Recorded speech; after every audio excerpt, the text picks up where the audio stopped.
You're on. Welcome back, True to Horse. This is a very opinionated mare.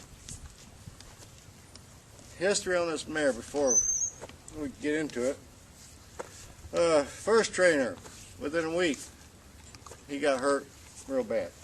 Second trainer was scared of the horse. And it was one of these part-timers that goes to place to train. And unfortunately, she backed off this horse because the horse intimidated her. Third trainer, another young gal, and I'm sorry young people, but this is the truth. She thought she was a trainer. She saddled this mare up, didn't do no checking and see if she gave it to the bit like I've showed on tons of my videos, and she just jumped on. Well, a couple of ribs broken later, in a couple of seconds. I don't think, what I hear, she didn't make an 8-second ride out of it. She got banged up. Everybody's been teaching this mare how she can do damn well what she wants to. When she came here, she's very pushy. I guess this is supposed to be one of my miracle horses. That ain't not going to happen. Was the time frame the guy thinks it's going to, because everybody's taught this horse the wrong thing.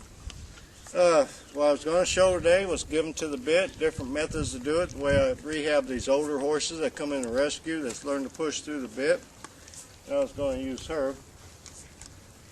But she has learned how to, as long as everything's kosher going her way, everybody thinks she's a sweetheart, but this horse is a bitch. You start controlling her feet, she will hurt you, and that's how the first trainer probably got hurt. She's going to let you know. And like you put the halter on her one time and let her do her thing, that's fine. But if you take it off and in a few minutes want to put it back on, she's going to turn that head and it's like, the hell with you. And some people I know don't like my language and some of my comments. Well, that's tough crap. I don't care, to be quite honest with you. I'm here to help horses, help horse owners. And if some of you trainers lose money because you're not doing a good job, that's your problem, ain't mine. Learn how to do it right, so I don't have to get hurt no more.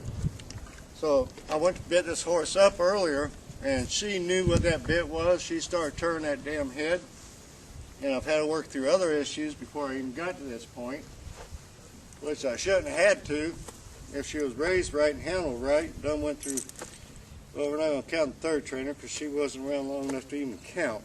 All the things she counted was reaffirm everything that this horse thinks it can do. So anyway, I went to bit this horse up, and as soon as she saw this bit, Megan, the cameraman, who was behind us, she saw it. She knew it. She was turning that head. It's like, I've got by with it. So, I'm not going to sit here and do the coochie coo, because I got to get this and put honey on it, because number one, I can't get the bit close enough to even for her to taste the honey. So I'll rig up a nerve line. I'm not going to part with her. This mare already learned all these bad habits. So drastic actions make drastic measures. So I'm just going to pull on this nerve line. Now she lowers that head where it's supposed to be. This pressure is going to be off that gum and off her pole. If she does the right thing, everything's kosher. Right there, she tried to turn that head to avoid that bit. I'm going to pull on it. Actually, I'm just holding my hand steady. That's all I'm doing.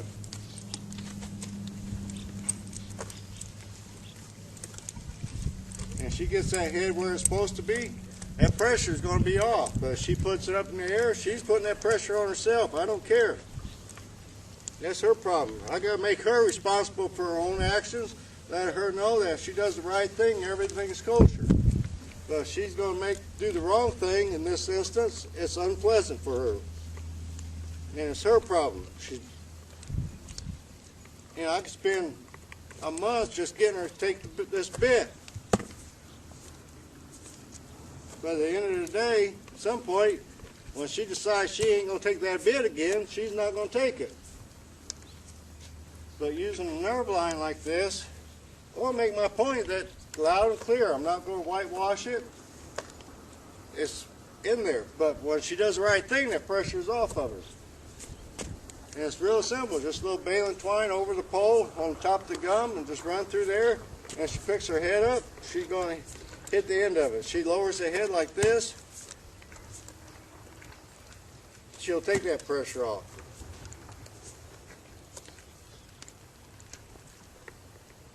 Right now I'm pushing on the back top of the pole with my fingers and pulling just a little pressure on it.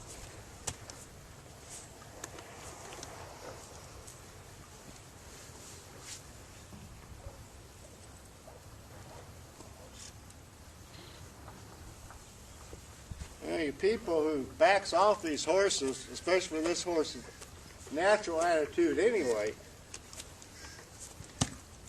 you know, you're asking to get somebody hurt.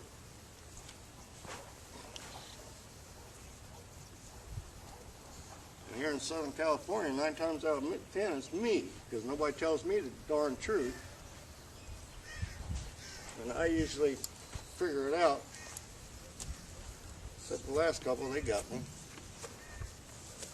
So they learned it. Some of these horses will get real darn sneaky.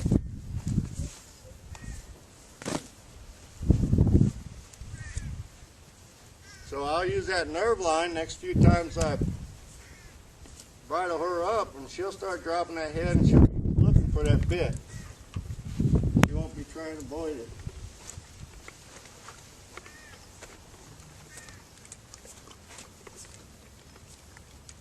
As what a lot of people don't realize, if she picks up that bad habit, avoiding that bit, somewhere down the line, it's going to bite you in the butt somewhere else, because she gets that I don't want to attitude, it's going to get you. So now we're going to get back to giving to the bit. Like I said, this is primarily last resort type of thing, and also for most times for older horses that are used to pulling through people's hands and such. And I don't normally do this except for extreme cases. I'm going to put this out there. And also, always fix it so you can untie something quick. Now, you'll never see me tie a horse rein to a saddle, but I will tie it to a stirrup. But in my case, I got steel stirrups that are heavy.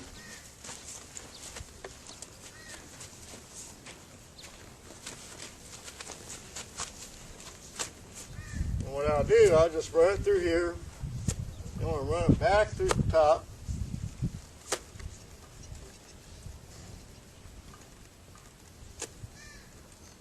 Now, the reason I don't tie it to the back of my saddle, if this horse would do something really stupid, she'd liable to flip herself. At least this way, she can lift that head up, but less chance of her going up in the air.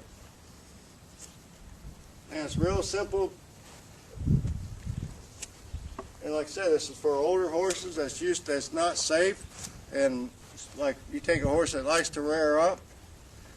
The next way I'm going to show you is the extreme cases of horses that likes to go up, because the horses 9 times out of 10, if their head are bent, they're not going to go up too high.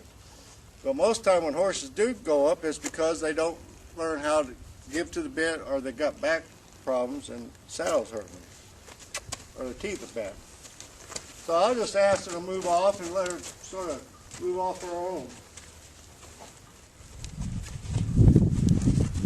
So with that heavy stirrup, if she does the right thing, it's going to drop that rein down.